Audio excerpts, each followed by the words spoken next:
Righto, buddy miners. Happy Monday. GC, how was your barn me just then? You know what, Matty? I didn't actually get a banh mi today. Oh, did you go a noodle bowl? No, so I went to saw Q&T. Now I'm going on a bit of clean eating post diggers to feel a bit better about myself. So I went to Q&T at Let's Eat Lunch Bar. Said, Q&T, I need something a bit healthier today. What have you got for me? So they used their culinary expertise to recommend me a roast pork bowl, and it was actually so good.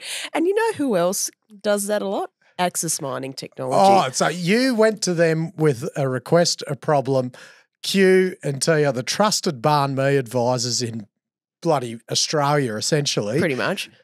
Quite the metaphor for Axis being the trusted advisor for drill hole survey instrumentation. Experts in what they do, always available to help their clients when they're in a sticky situation. Oh, turnkey solution. JD. G'day, JD. Turnkey. How are you, I love how the roast pork bowl was the healthy option to cleanse you out of a week of drinking beers. Better than crispy chicken, I guess. Oh, GC's had 6 saunas this weekend. Oh, literally. Cleansed.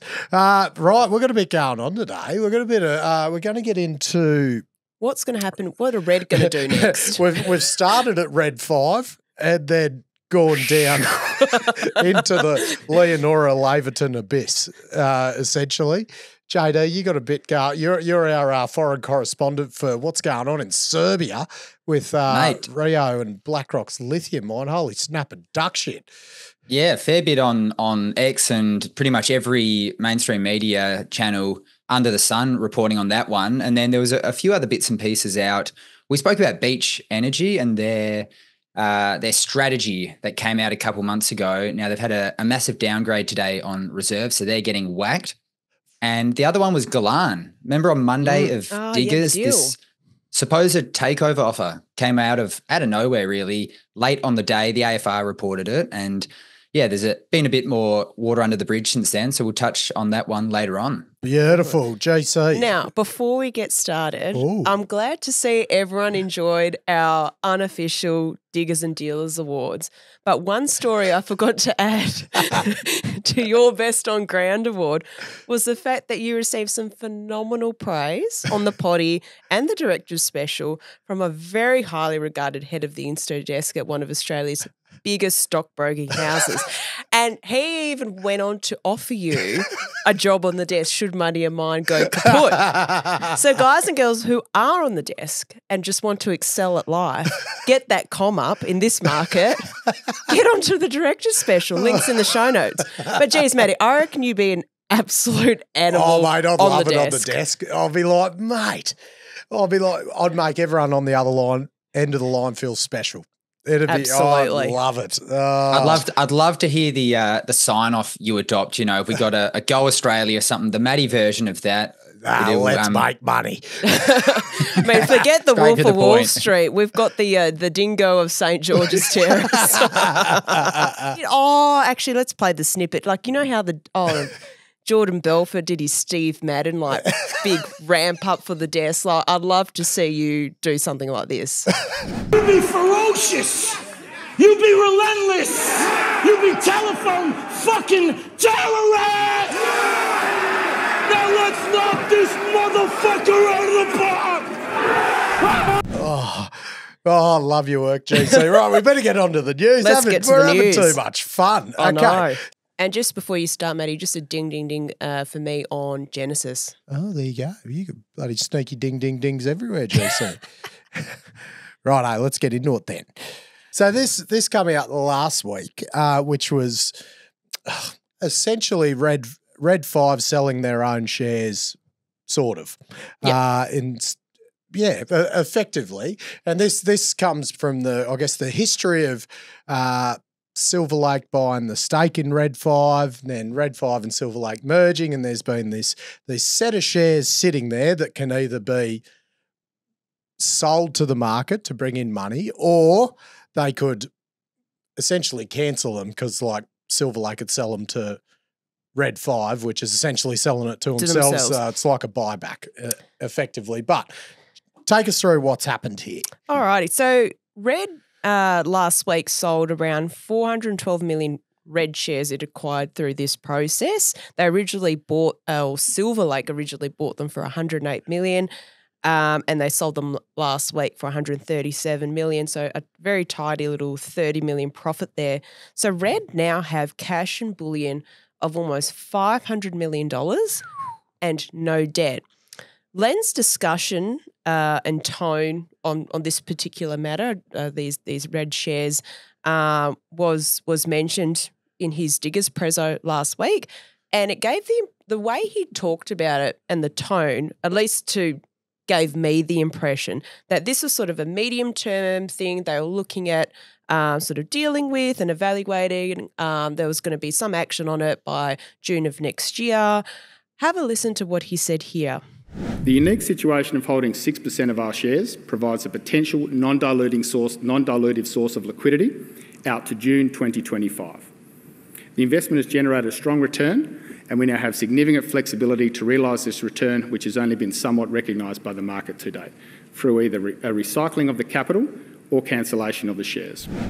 So then literally the next day, there was a block trade to sell so the it stake. sounded like it was going to be a bit more elongated than it wasn't. No, it was definitely going to happen. Whether they cancelled the shares or sold the shares, it was definitely going to be happening at some stage. But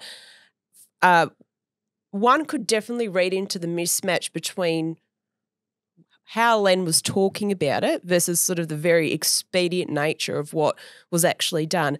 And it doesn't seem like they were trying to take advantage of, a rocketing share price or something, because the stock's been off about 20-25% since 3 months ago. So that leads us to believe that there must be some near-term need for the cash to sort of exercise this option right now, and especially in lieu of cancelling the shares. But what actually is that? Yeah. So like they've cancelled it, they've now got more cash. Yep. But they haven't really gained anything because it was classed as a listed investment before that. But if they cancelled it, they would have had less shares on issue and maybe had a better, share price. Almost. What's the bloody earnings per share? Yeah, no, that's right. So it would have had a similar impact to, say, a share buyback or something like that. So, I mean, as far as the options on the table for them with this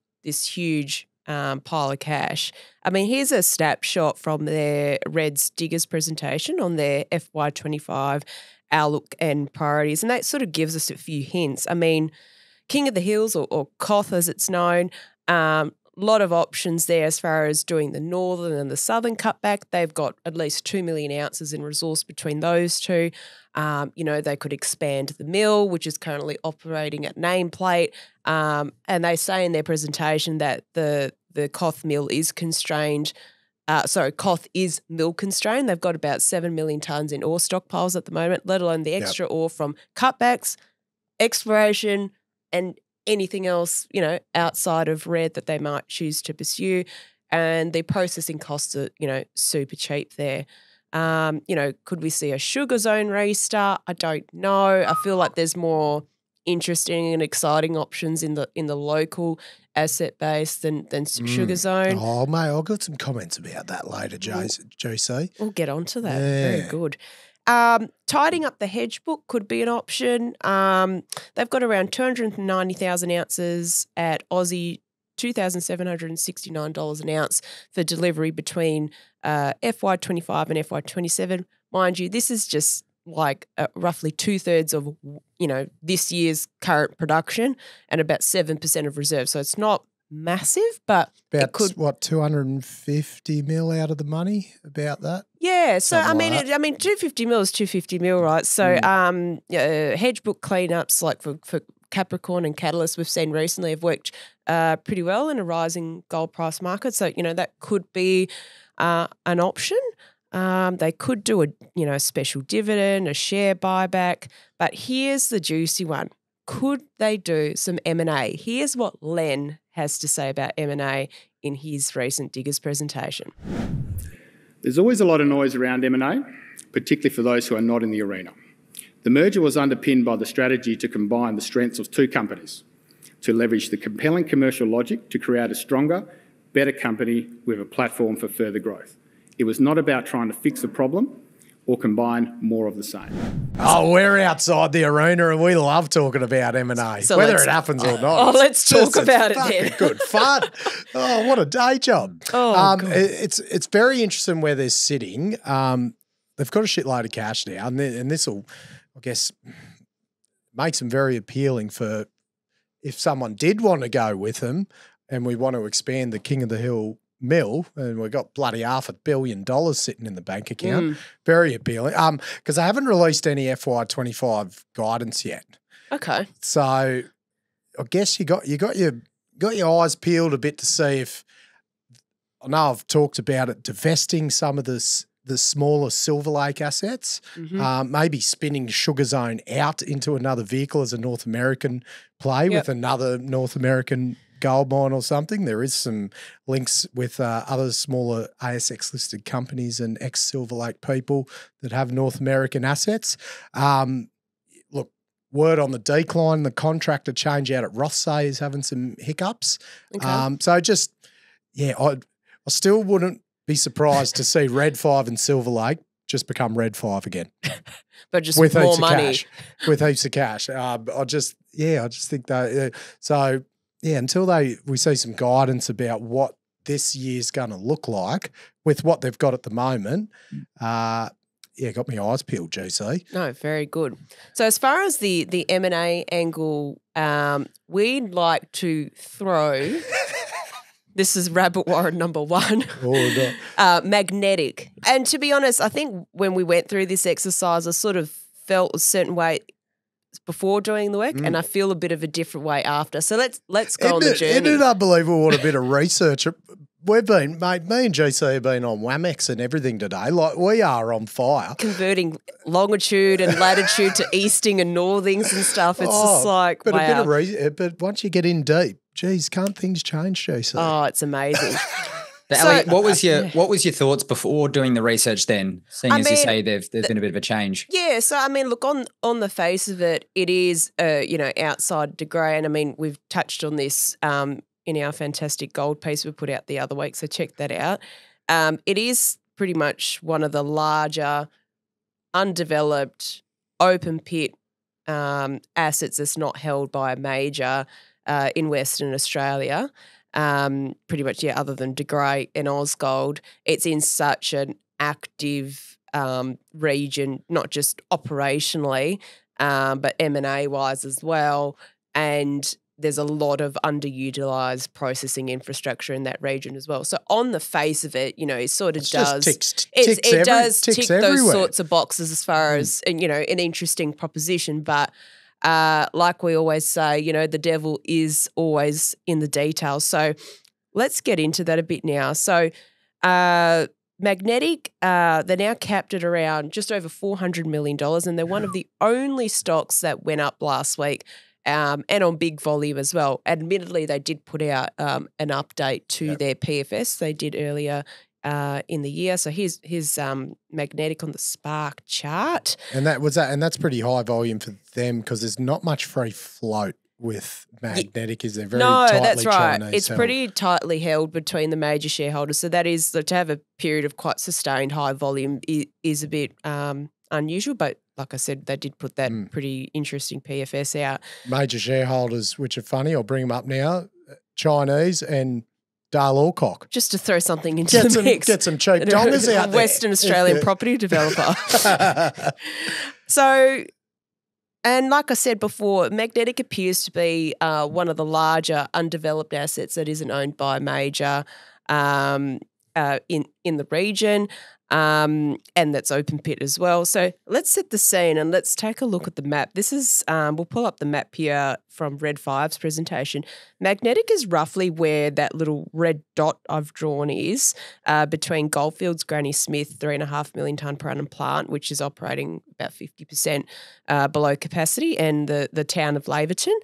Genesis is Mount Morgan's 2.8 million tonne per annum, which is in care and maintenance at the moment, about a year away from restarting, is not too far to the west. I think it's about 10 to 15 Ks or something. That's quite close. And and then Granny Smith's about 35 Ks away. And then if you look further to the west, you'll see Red 5's King of the Hills, 5.5 million tonne per annum, mine and plant, and that's around 150 k's away from Magnetic's Lady Julie asset. Now, as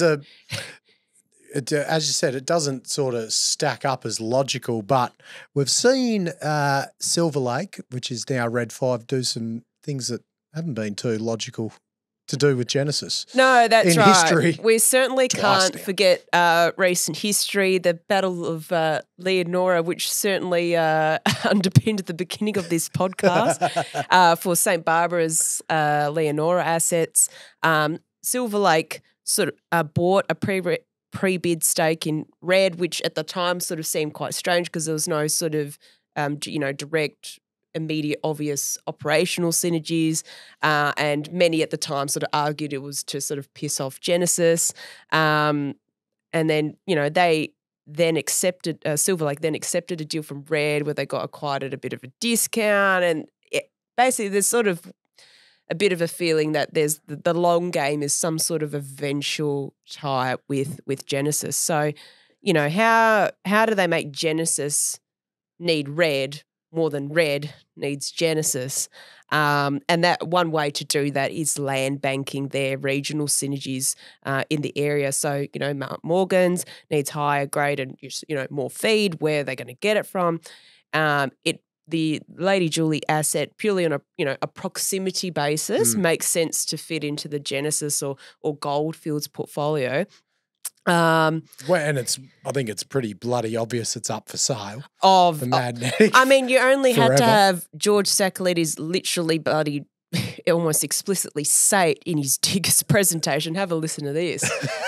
The Genesis Mount Morgan's operation, they're on care and maintenance, and the Goldfields at Granny Smith. In both cases, we believe that there's a chance they'll be interested in our project. They have been in our data room for a while. And at the same time, we're increasing the size of what we have. So we think there's synergy there.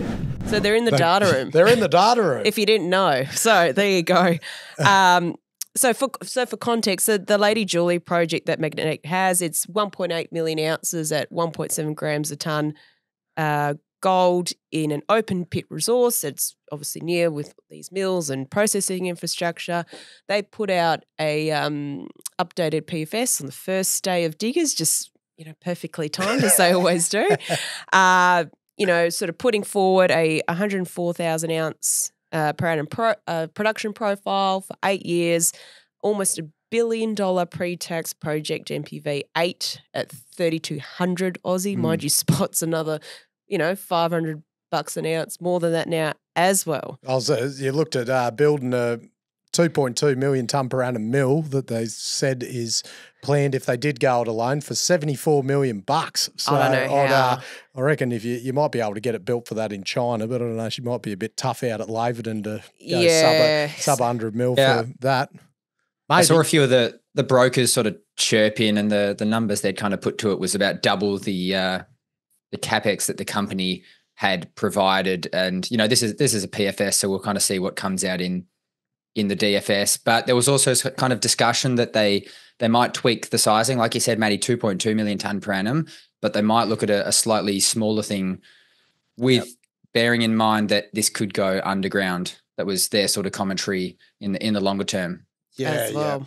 And I think look, the other ones that I've heard might be in the data room, or you'd think might be as well, would be like your Regis and Anglo Gold Ashani, because Tropicana and Sunrise Dam are in very close proximity. They're not too far away either. To there as well. So, hey, everyone goes in the data room all the time for everything. No. Doesn't mean you're going to buy the bloody thing. But no, that's right. Yeah. Don't take that as it's like as saying, read. I had a beer with Shane Warne. Like, I don't. Yeah, cool. Yeah. I didn't know him. I haven't had it. I played pool against David Warner once. Oh, did you? Yeah. That's a good name. And he introduced himself as a different name. I'm like, I know you, Dave Warner. I know you, Dave. Yeah. Oh, that's fantastic. Anyway, so yes, okay, you've set a good scene there, GC. Yes. When did your When did your life start to change? My life started to change when we started looking at appendices and GeoView and WAMX is when I just have a few questions. Because I just trying to, and where I landed as well is just trying to think if this will be much of a bargain, even if Red did purchase this for whatever reason, would it be a bargaining chip to get Genesis? I'm not sure. We're going to figure that out. Right. Let's figure it out together. Change of life point number one. The magnetic price tag is getting expensive. Now, market cap, like we said before, they're just over 400 million market cap now. If you whacked a standard 30% M&A premium, I think arguably given the shortage of sort of big, simple, open pit assets in Australia or Western Australia even, you could argue that premium might be even more if a prospective deal went ahead. So that's taking you to a ticket size of, $500-600 million, and you haven't actually built anything just yet. Yeah, and because it's got that low free float, it's like whether I think it's been termed to me price discovery in terms of what it's trading at the moment on a very low free float. It's like, well, is that the most accurate valuation for this stock? We don't know. That certainly would have an impact.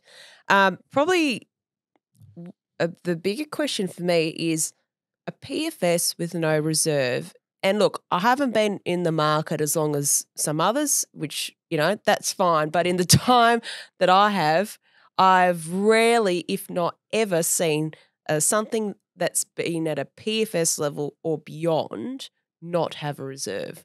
And even in our recent gold piece we did, that was the case. Everyone who had a PFS onwards had a reserve except magnetic. And the question isn't more so, why wouldn't you? Why wouldn't you put one forward? Getting stuck into the appendices a little bit sort of, I don't know, gave us some hints or some sort of answers. I mean, having a look at the excerpt from the updated PFS appendix, and this is more so in relation to, delineating an ore reserve, said the current focus is on expanding the resource base rather than infill, and the resource to be mined in the first 4 years is largely indicated, so would fit the probable reserve category. Now that makes, in light of a few single asset gold developers in recent history, we've heard this before, and it sort of makes us a little nervous. And they've appointed Argonaut as debt advisor, so we can imagine in light of the recent Dacian, Gascoigne, Calidus sort of debacles, any potential project financier, look, they would do this anyway, but even more so now, they would want a very high level of confidence in the geological model. And so that infill work will have to come eventually. Yeah. And it is coming across that there needs to be a lot more work done on that resource definition. And it even says in the JORC table here that no independent verification of drilling sections has yet been carried out. Yeah, right. And that would be something that banks and like people providing debt, I assume, would require. Of course.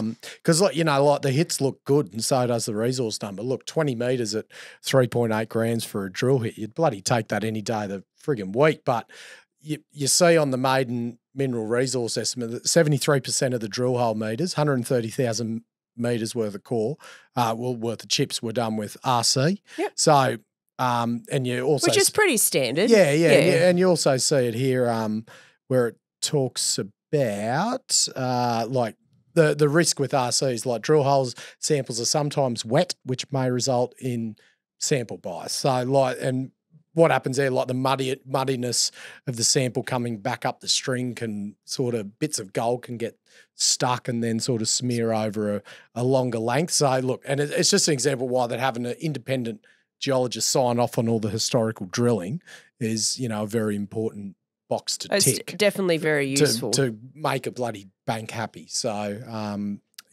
that's, I just find that really strange in this day and age.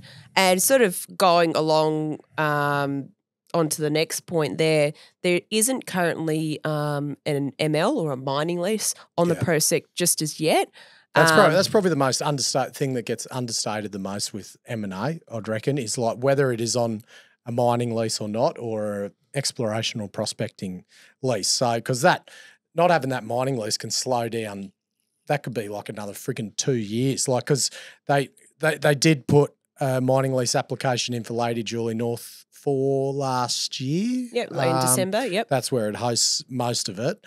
And that's where the project's going to be. But like that could... It's in the wings, but there's still a bit to go. And, you know, again, in the lovely PFS appendices, they say that they're still working on ML applications for the sort of other deposits as well, and wrapping a mining proposal around the whole thing is underway right now.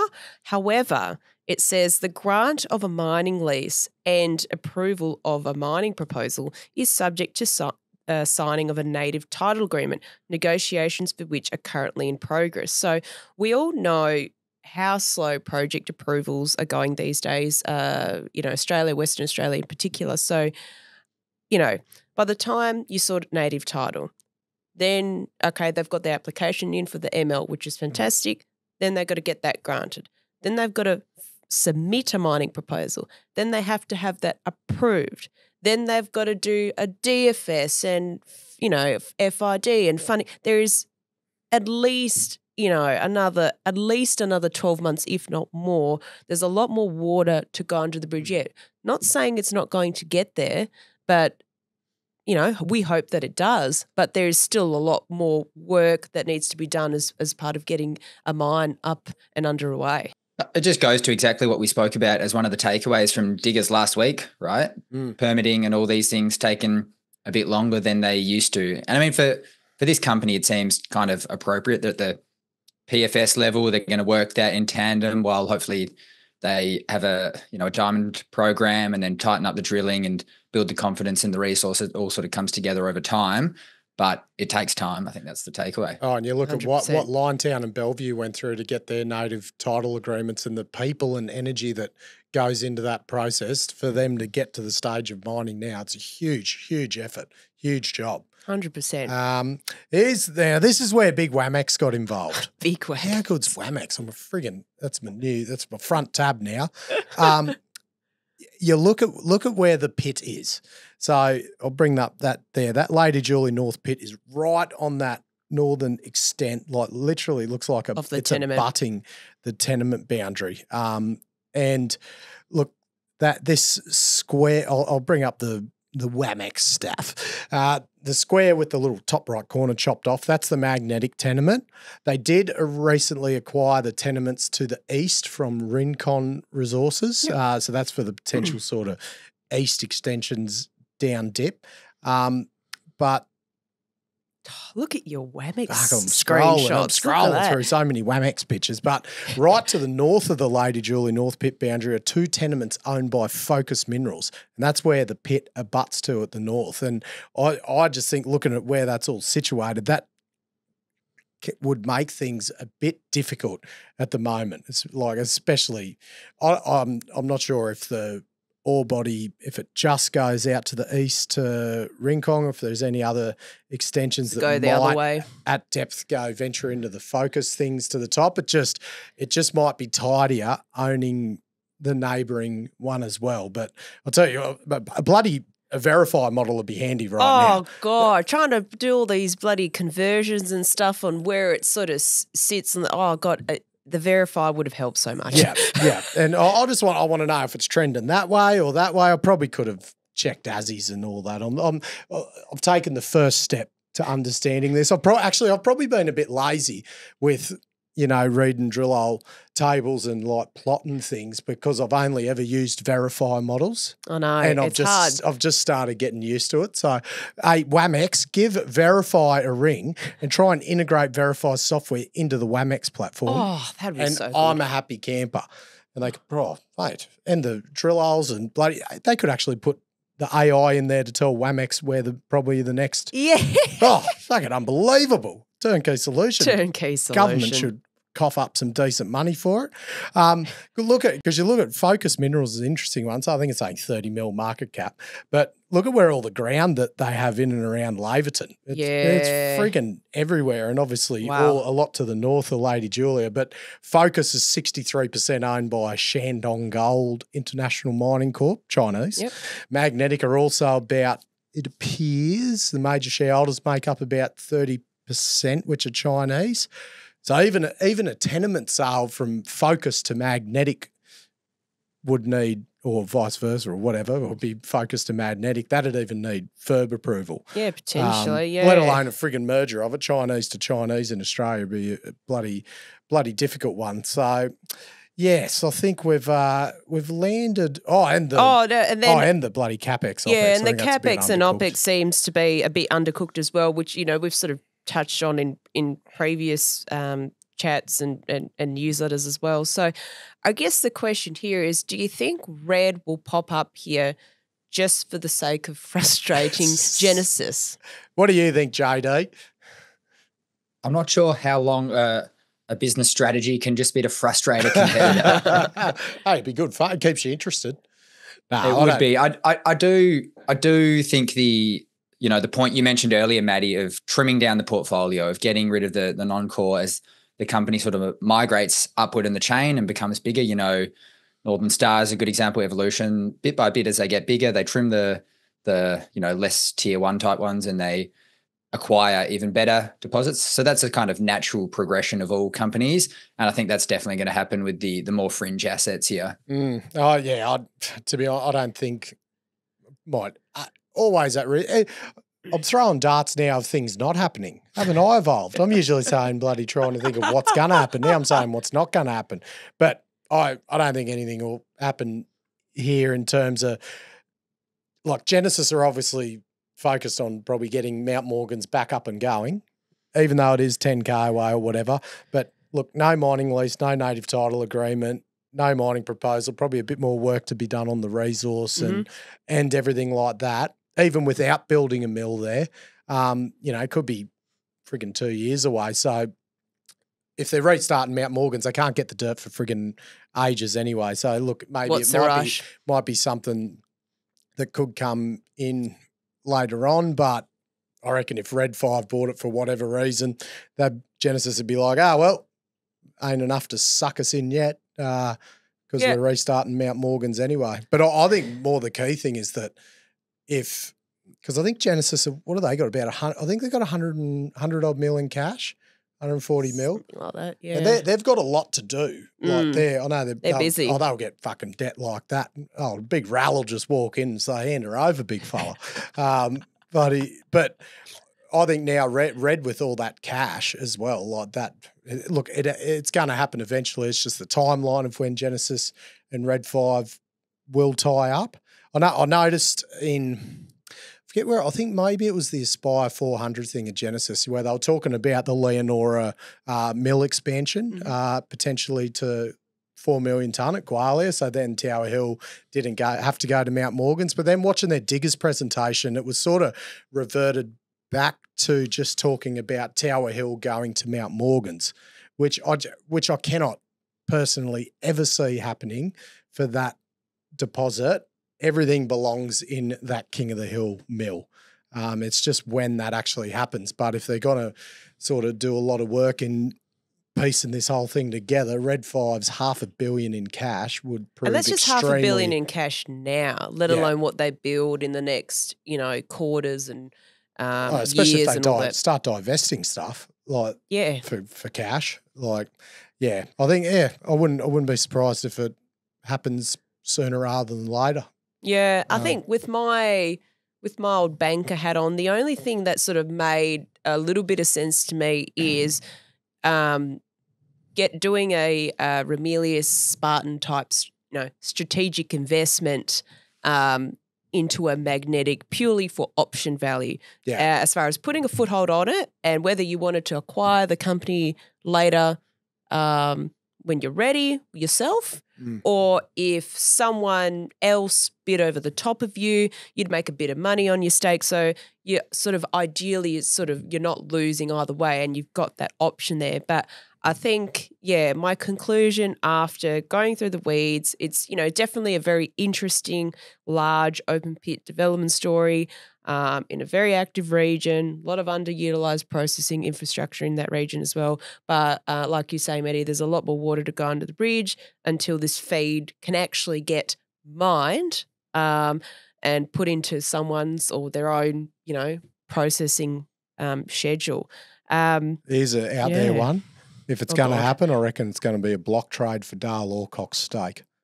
Yeah, that'd be smart. Because there's not really the free float or anything to – so he's got, 11%? So that'd cash him out. That can block – it's enough to 40, block a $50. compulsory acquisition. It's more than 10%. Matty, geez, you would be good on the desk. Don't you worry about me. Oh, Bunny, give us a ring, mate. I'll pop in and do a bit of work experience for you, cobber. Oh, Jesus. There we go. Good stuff, GC. I learned a lot today. I did learn a bit. And also, as an aside, I thought this was a bit cheeky for those who are in the know.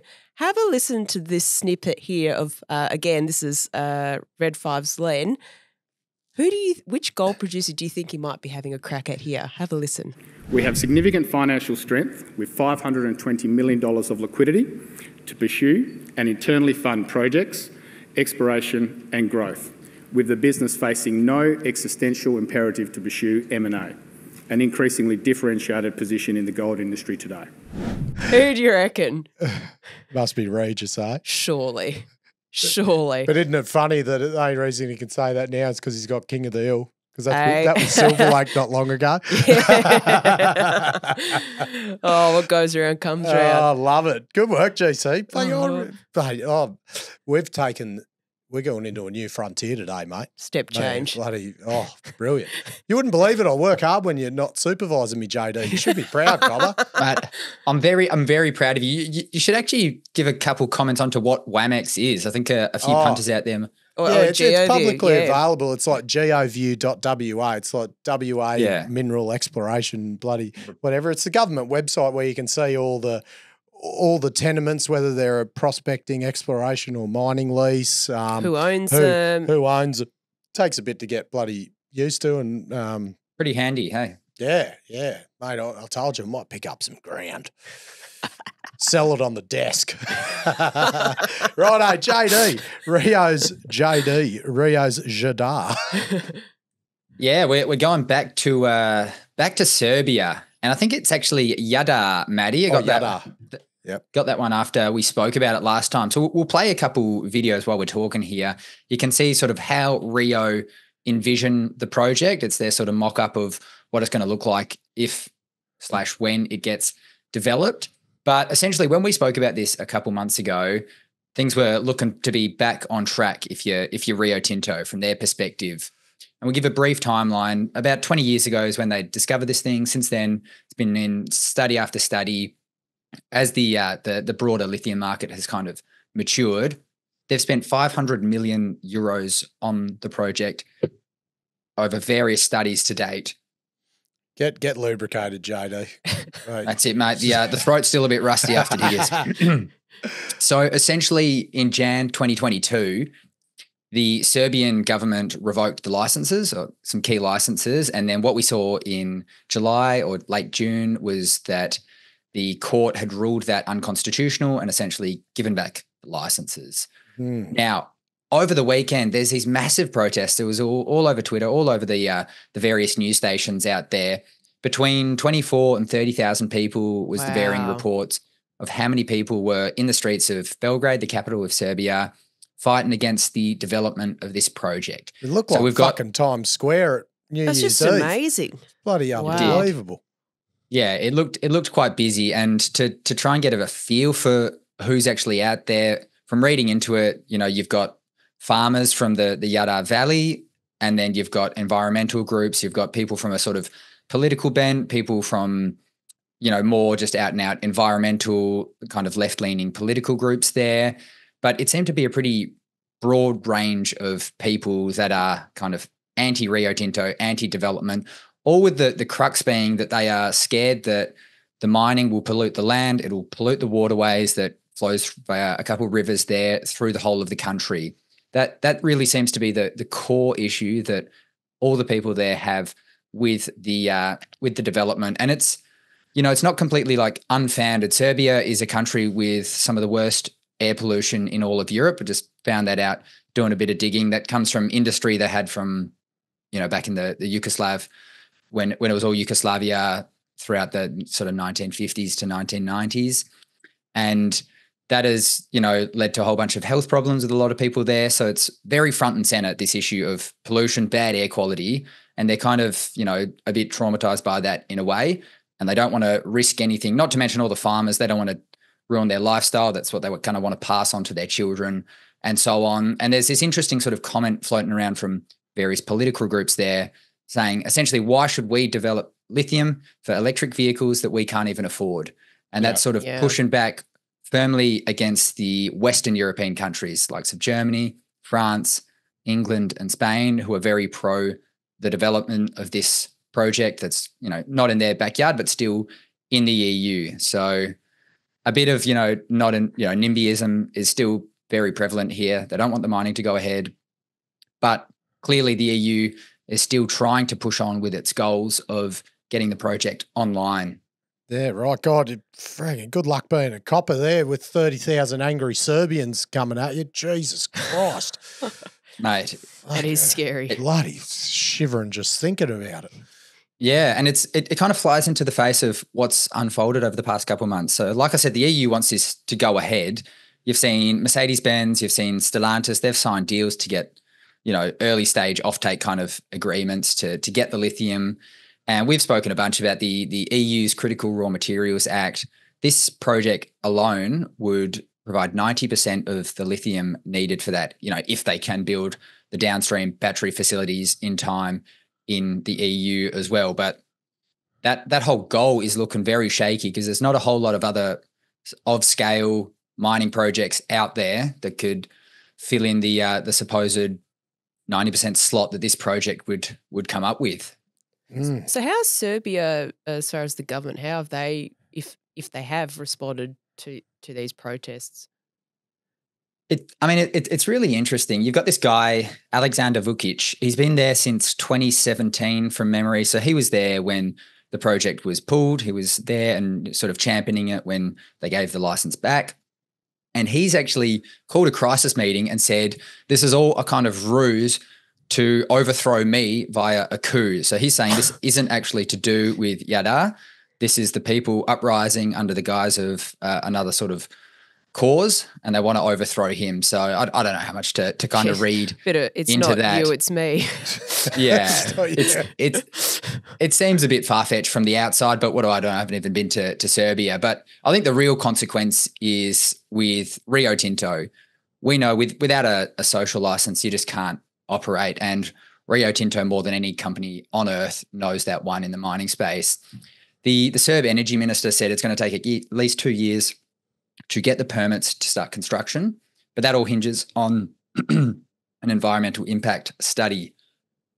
How big's this thing, JD? What's the metrics on it? She's going to be a big humdinger?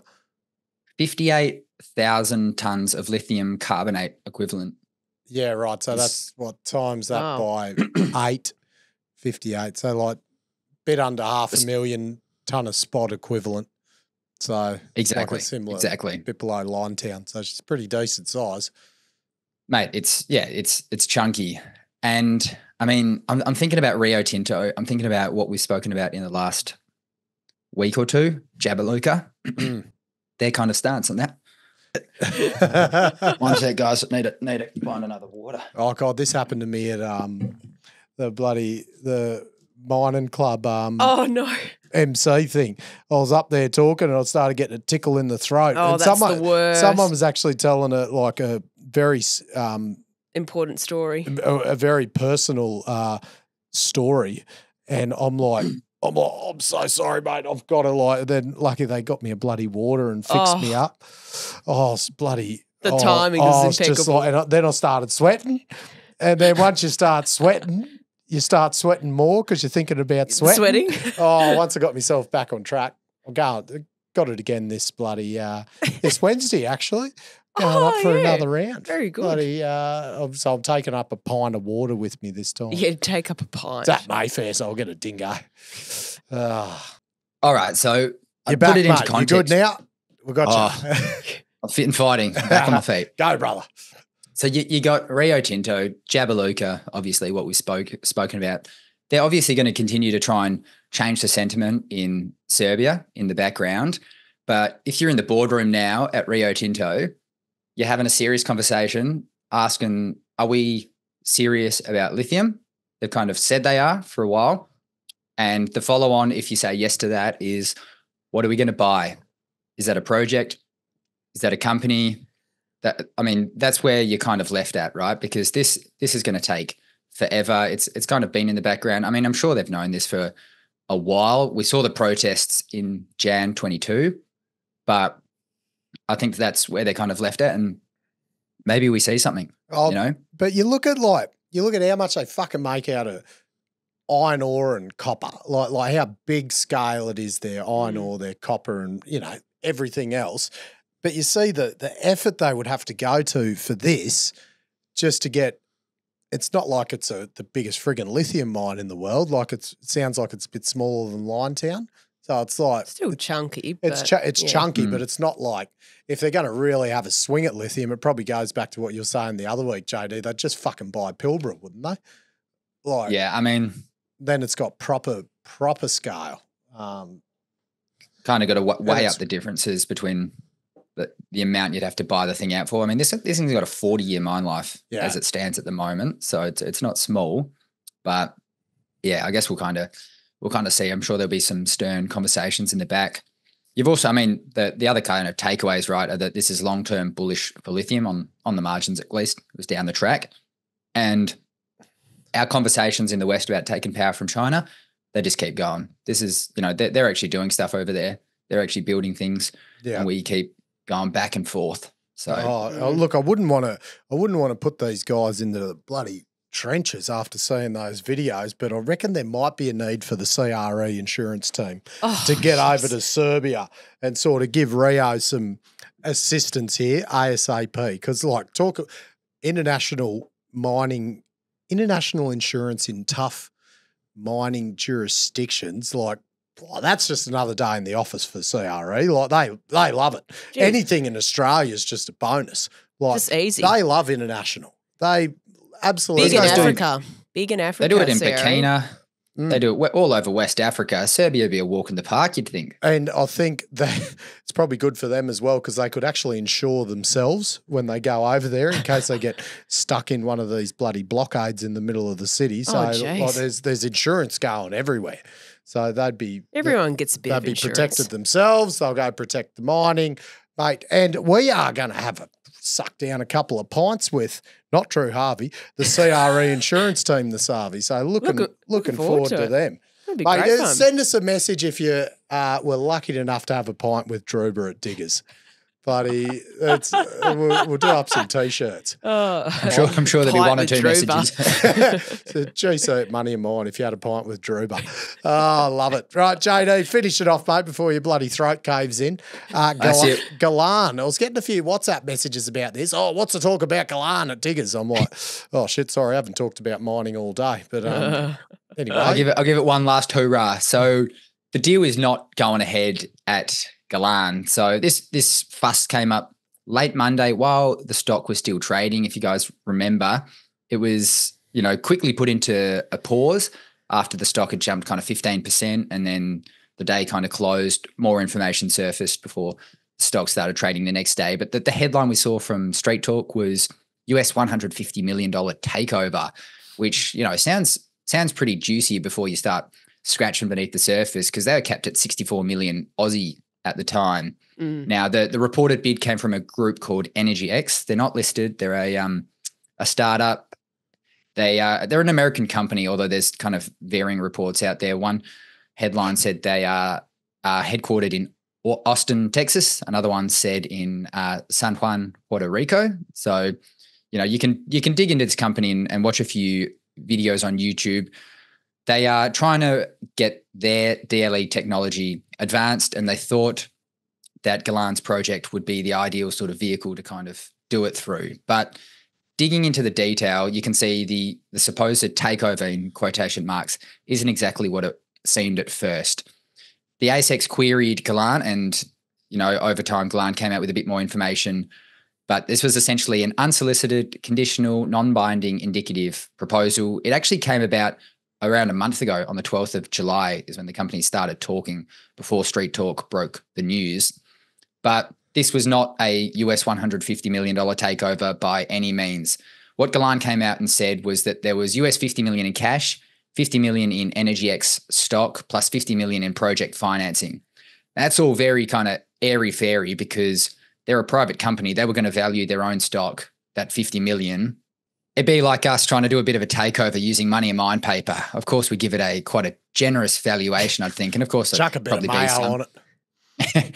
There'd probably be an independent valuer in between there as well. But, those things can get a bit blurry. And not to mention the other $50 million was for project finance. Now, that was going to go to the project that EnergyX were going to own. So, of course, Galan isn't getting that cash at all. And then there was talk of a 10% royalty as well. But essentially, here we are a week later, and Galan has come out and said there is no chance of this turning into a solid deal. We're just going to move on from here and keep developing and yada, yada, yada. It reflects well on the project and all these sorts of things. But, it was a interesting week for the stock. It jumped up from circa 12 cents up to 17, and then now it's back down in 12. There's a bit of a spike in volume, as you'd expect, in between. But here we are. I think, the lithium market is still kind of in the doldrums, and these guys are just going to have to keep chipping away at trying to develop this thing. Oh, JD, mate, you have done sensationally because I know isn't that the worst thing? I've just got to finish this sentence the tickle it's just right there. It's just won't go away. Mate, do you want to scrap the last one since you're struggling, or you want me to rip through it for you? Go for it, mate. Go for it. Oh, mate, I'll tell you what, nothing more than I dive into each day, more than beach energy. Fucking beach energy. First thing I look at all the time. Love me, beach. Mate, having a bit of a shocker, JD? Down 12%.